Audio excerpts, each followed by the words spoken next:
കാന ബൈന ആദമ വനൂഹിൻ 10 ഖുറൂൻ. ആദം നബി സ്വല്ലല്ലാഹു അലൈഹി വസല്ലമിന്റെയും നൂഹ് നബിയുടെയും ഇടയിൽ 10 തലമുറകൾ അല്ലെങ്കിൽ 10 നൂറ്റാണ്ടുകളാണ് ഉണ്ടായിരുന്നത് എന്നാണ്.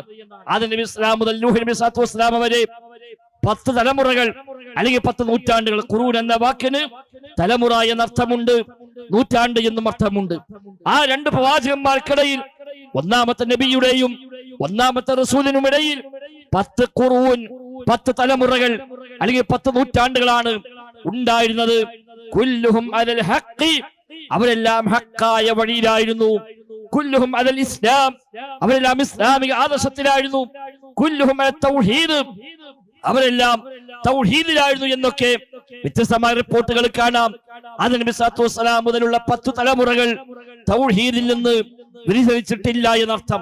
ശരിയായ തൗഹീദിൽ റഹ്മാനായ റബ്ബിനെ മാത്രം ആരാധിച്ച് അവനോട് മാത്രം പ്രാർത്ഥിച്ച് എനിക്ക് അല്ലാഹ് മതി എന്ന് പ്രഖ്യാപിച്ച് ഒരു പടപ്പിലേക്കും പ്രാർത്ഥന പോകാതെ, ഒരു സൃഷ്ടിയോടും തേടാതെ, ഒരു മഹാനോടും പ്രാർത്ഥിക്കാതെ, ഒരു നബിയോടും സഹായമർത്ഥിക്കാതെ, മരിച്ചുപോയവരോ അല്ലാത്തവരോ ആയ ഒരു സൃഷ്ടിയിലേക്കും ആരാധനയുടെ ഏതെങ്കിലും അംശം സമർപ്പിക്കാതെ തൗഹീദിലായി ഹഖിലായി യഥാർത്ഥ ഇസ്ലാമിലായി ജീവിച്ചവരാണ് ആ 10 തലമുറകൾ എന്നാണ് നബി തങ്ങളുടെ സ്വഹാബിയായ ഇബ്നു അബ്ബാസ് റളിയല്ലാഹു അൻഹുമ നൽകുന്ന വിശദീകരണം. പിന്നെയാണ് മെല്ലെ മെല്ലെ മെല്ലെ അവരിലേക്ക് ചില തെറ്റായ പ്രവണതകൾ കടന്നു വന്നത്. ഇബ്നു അബ്ബാസ് തന്നെ പറയുന്നു, അവർക്ക് ജീവിച്ച മഹാന്മാരായ 5 പേർ, വദ്, സുവാഅ്, യഗൂസ്, യഊഖ്, നസ്ർ എന്നീ 5 മഹാന്മാരായ ആളുകൾ അവരൊക്കെ ഒരേ വർഷത്തില് അടുത്തടുത്ത സമയങ്ങളിലായി അവരെല്ലാം മരണപ്പെട്ടു പോയി. ഈ 5 പേരും ഏതാണ് അടുത്ത കാലങ്ങളിലായി മരിച്ചപ്പോൾ അവർക്ക് വല്ലാത്ത പ്രയാസമായി, വല്ലാത്ത വേദനയായി. കാര്യപ്പെട്ട നേതാക്കന്മാരായ 5 പേരാണ് അടുപ്പിച്ചടുപ്പിച്ച് മരണപ്പെട്ടു പോയത്. അപ്പൊ അവർക്കിടയിൽ ചർച്ച വന്നു, ഇവരെ മറക്കാൻ പാടില്ല, ഇവരൊക്കെ വലിയ വലിയ ആളുകളാണ്, മഹാന്മാരാണ്, കാര്യപ്പെട്ടവരാണ്, അവരെ മറന്നുകൂടാ. അതുകൊണ്ട് ആ ഓർമ്മ നിലനിർത്താൻ എന്തെങ്കിലുമൊക്കെ സംവിധാനം നമുക്ക് ഉണ്ടായേ പറ്റുമെന്നാണ് ഇബ്നു അബ്ബാസ് തങ്ങൾ പറയുന്നു. ഈ 5 പേരെ കുറിച്ച് എന്ന് വിശുദ്ധ ഖുർആൻ പരിചയപ്പെടുത്തിയ 5 പേജുകളാണ്.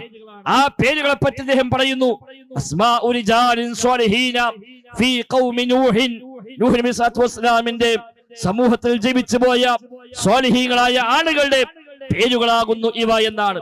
അവർ മരണപ്പെട്ടപ്പോൾ പിശാച് അവിടെ ഇടപെടുകയും ആളുകൾക്ക് ബോധനം നൽകി, അവർക്ക് വഹയി നൽകി, ദുർബോധനം നൽകി, നിങ്ങൾ ഇവരെ മറക്കാൻ പാടില്ല.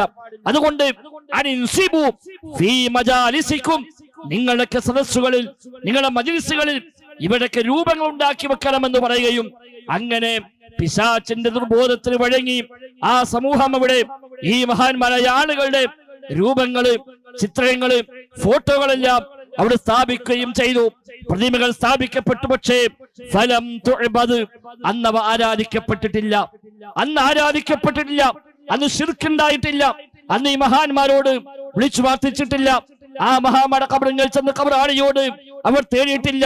ആ മഹാന്മാരെ ജീവിതത്തിലെ അത്താണികളായി, ആശാ കേന്ദ്രമായി, പ്രശ്നം തീർക്കുന്നവരായി, മുറാദ് ഹാസിലാക്കുന്നവരായി, മുദബ്ബിറുൽ ആലമായി ഒന്നും അന്നത്തെ ആളുകൾ മനസ്സിലാക്കിയിട്ടില്ല. പക്ഷേ പിന്നീട് ആ തലമുറയെല്ലാം കഴിഞ്ഞുപോയി, ഈ ഉണ്ടാക്കിയവർ മരിച്ചുപോയി, ഈ വദ്ദിനെ കണ്ട, സുവാഇനെ കണ്ട, യഗൂസിനെ കണ്ട ഈ മഹാന്മാരുമായി സഹവസിച്ച, അവരെ കണ്ട് അവരുടെ ജീവിതം മനസ്സിലാക്കിയ തലമുറകളൊക്കെ കഴിഞ്ഞുപോയി. അങ്ങനെ അടുത്ത തലമുറ കടന്നു വന്നു. വനുസിഖൽ ഇൽമു, ഇവരെ കുറിച്ചുള്ള അറിവൊക്കെ പിന്നെ ഇല്ലാതായി പോയി. ആരാ വദ് എന്നറിയില്ല, ആരാ സുവാഴി എന്നറിയില്ല. എല്ലാ സ്ഥലത്തും അവരെ ഫോട്ടോകൾ കാണുന്നു, കുറെ പ്രതിമകൾ കാണുന്നു, വലിയ വലിയ മഹാന്മാരാണെന്ന് പറഞ്ഞു കേൾക്കുന്നു എന്നല്ലാതെ ആരാണ് ഇവരെന്ന് അറിയാത്ത തലമുറകൾ പിന്നീട് വന്നപ്പോൾ ഇവർ ആരാധിക്കപ്പെട്ടുവെന്നാണ്. അഥവാ അന്ന് ചിത്രമുണ്ടാക്കി വെച്ചത്, അന്ന് പ്രതിമയുണ്ടാക്കി വെച്ചത്, അന്ന് അവരെ ബഹുമാനത്തിന്റെ മറവിൽ അവർ രൂപങ്ങളെ നിർമ്മിച്ചു വെച്ചതെല്ലാം പിന്നീട് ശിർക്കിലേക്ക് എത്തിച്ചുവെന്നർത്ഥം. ശിർക്കിലേക്കുള്ള വഴിയായി മാറി, ശിർക്കിലേക്കുള്ള മാർഗമായി മാറി, അഥവാ ശിർക്കിലേക്കുള്ള വസീലയായി മാറി. അതിനാണ് വസിയത്തു ശിർക്ക് എന്ന് പറയുക. അഥവാ ലോകത്ത് ആദ്യമുള്ള അസ്ല് തൗഹീദാണ്. ആ തൗഹീദിനെ വിട്ടപ്പോൾ പിന്നീട് വന്നത് വസീലയാണ്. ആ വസീല വഴി പോയിട്ടാണ് പിന്നെ ശിർക്കിലേക്ക് എത്തിയത് എന്നാണ് കൃത്യമായി നമ്മൾ മനസ്സിലാക്കേണ്ടതുണ്ട്. ചില ആളുകൾ വിചാരിക്കും വിസ്ഡം ഓർഗനൈസേഷൻ വന്നപ്പോഴാണ് വസിയത്തു ശിർക്ക് ഉണ്ടായത് എന്നാണ്. അല്ല, ലോകത്ത് ആദ്യമായി ഉണ്ടായ വ്യതിയാനം വസിയത്തു ശിർക്കായിരുന്നു. ഇബ്നു അബ്ബാസ് തന്നെ പറഞ്ഞു, അന്ന് ആരാധിക്കപ്പെട്ടിട്ടില്ല. ഫലം തുഅബദ്, രൂപം ഉണ്ടാക്കിയ കാലത്ത്, പ്രതിമ നിർമ്മിച്ച കാലത്ത് ആരാധിക്കപ്പെട്ടിട്ടില്ല. ആരാധിക്കപ്പെട്ടാലോ ശിർക്ക് തന്നെയാണല്ലോ. അപ്പൊ അന്ന് ആരാധിക്കപ്പെട്ടിട്ടില്ല.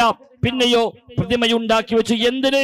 ഓർമ്മയ്ക്ക് വേണ്ടി മാത്രം, ബഹുമാനത്തിന് വേണ്ടി മാത്രം. പക്ഷെ ആ രൂപം ഉണ്ടാക്കിയത് പിന്നീട് അവരെ ശിർക്കിലേക്ക് എത്തിച്ചു, ശിർക്കിലേക്കുള്ള വഴിയായി മാറി. ആ വഴിക്കാണ് വസീല എന്ന്